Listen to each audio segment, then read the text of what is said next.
Aleykümselam ve rahmetullahi ve berekatuhu. Soruşursan ki ehtiyac olarsa qəbrin üstünə ölən kəsin adını və ölüm və doğum tarixini yazmaq olarmı?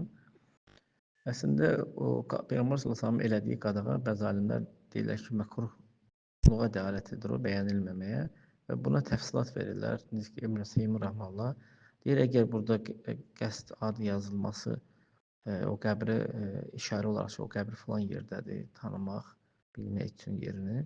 Bu halda işgal yoxdur. Amma cahiliyyət dövründə elədikləri kimi yazırlar, o həmin adama təriflər verirlər, filan kəs olub, belə olub, filan əməl sahibi olub və yaxud da Fatihə surəsini və yaxud da Qurandan bir ayə yazırlar. Budur, haram olan budur yəni.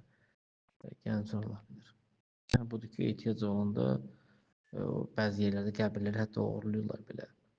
Yeri oğurlayırlar, yəni yer pulla satılır, həmin yeri oğurlayırlar belə görsən. Əlamət olaraq yazmaq olar. Yəni Allah bilir.